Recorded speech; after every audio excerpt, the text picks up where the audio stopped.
What's up, adventurers? Welcome back to the Game Master's Tome, where today we're floating on an epic quest through the cosmos to explore the coolest race of all time, the Astral Elves.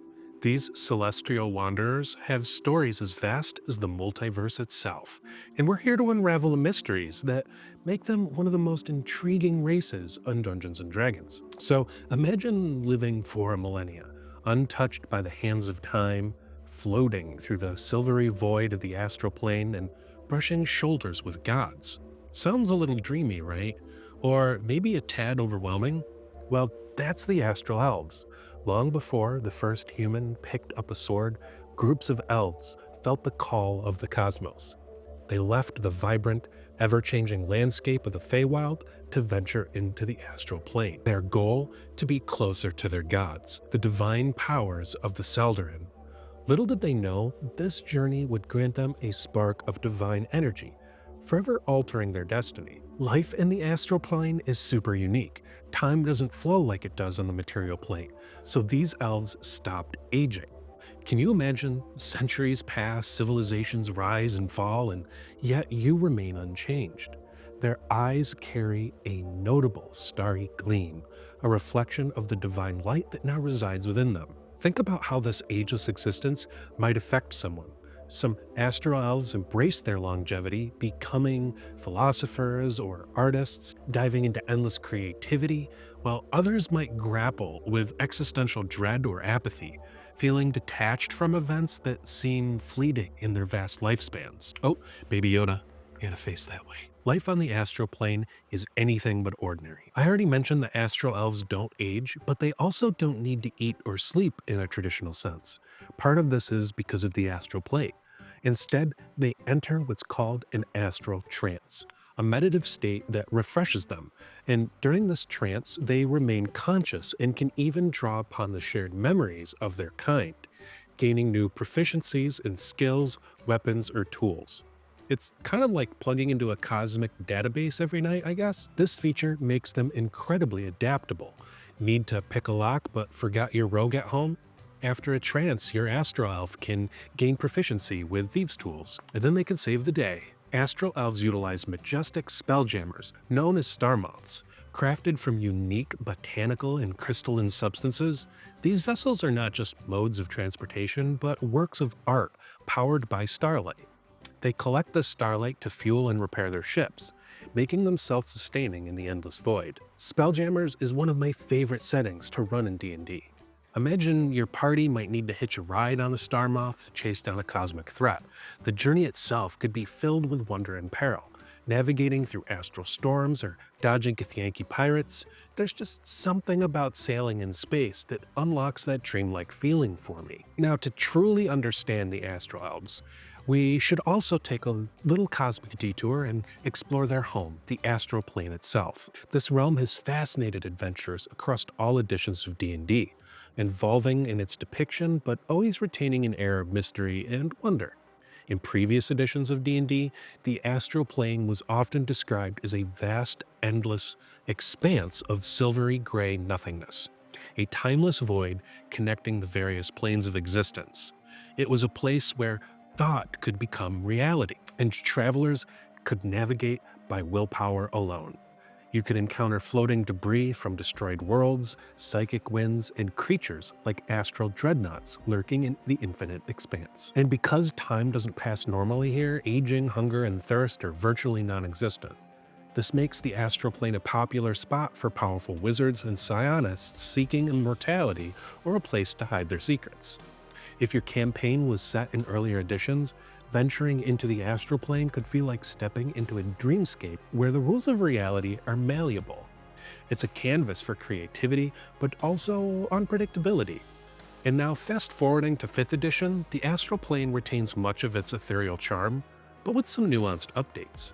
It's still the timeless silver void, a realm of thought and memory, but now it's a little more accessible and integrated into the multiverse's cosmology. In 5e, the astral plane is often used as a means of instantaneous travel between planes. Spellcasters might use spells like astral projection to explore it, and the plane is dotted with color pools that are gateways to other planes. It does feature dead gods floating around in the void and remnants of forgotten pantheons. For the game masters and DMs out there, the Astral Plane in 5e offers a rich backstop for epic quests. Imagine your party is navigating through the psychic storms or exploring a corpse of a deceased deity. It's a fantastic setting for high-level adventures where the stakes are as boundless as the plane itself. And it also makes an appearance in my favorite D&D campaign right now, Vecna Eve of Ruin. All the additions emphasize the absence of time, which explains why Astral Elves don't age, and nobody ages in the Astral Plane. But earlier editions required a little bit more complex mechanics for navigating, relying on mental fortitude. In 5e, travel is somewhat streamlined, making the plane more accessible for adventurers, but the argument can justifiably be had that the rules in 5e feel a little empty and flat. Understanding the Astral Plane's nature is key to grasping the essence of the Astral Elves. It's key to understanding their abilities, psychology, and culture, which are all intricately linked to the plane's characteristics. That was a mouthful. Ooh. Back to the Elves. In honor of their deities, Astral Elves don armor with ornate headpieces and visored helmets, often obscuring their personal identities. This symbolizes their collective reverence for the gods over individual recognition. Their weapons aren't ordinary either.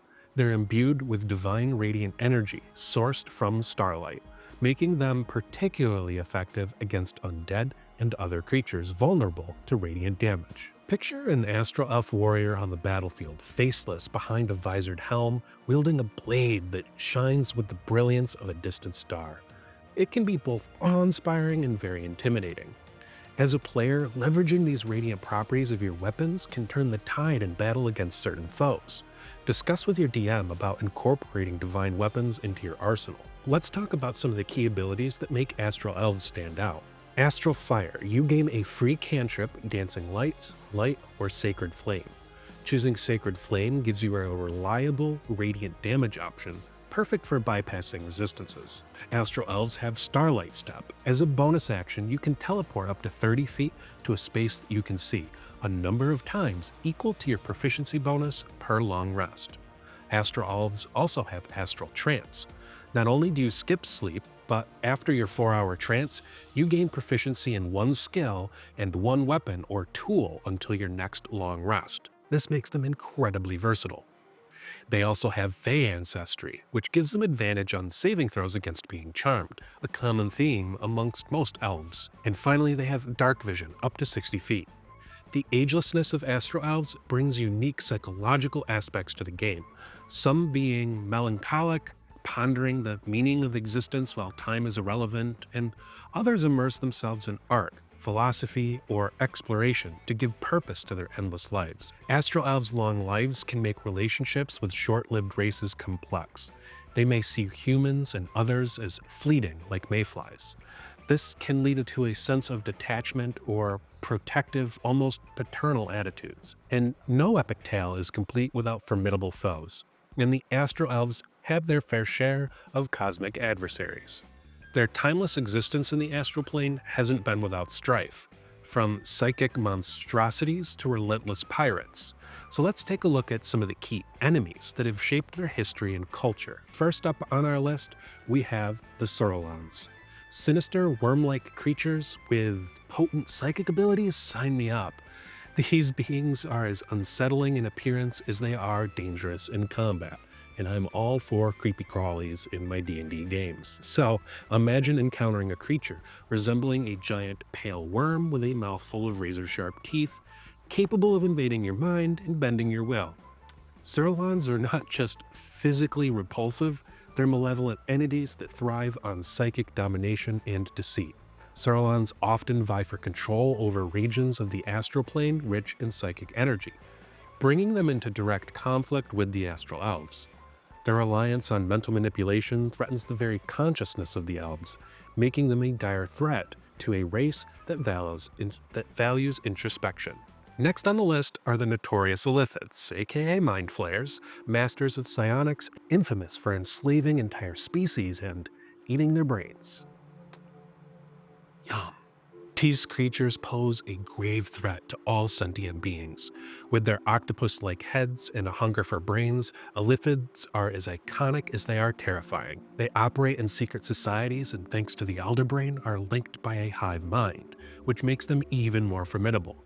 Elithids seek to dominate other races to expand their collective consciousness, and Astral Elves are prime targets to their potent minds and lots of memories to eat up. The Astral Plane's unique properties leads to clashes over territory and resources. And last, but certainly not least, are the Githyanki, a race of fierce warriors who live in the Astral Plane to escape the Eliphids.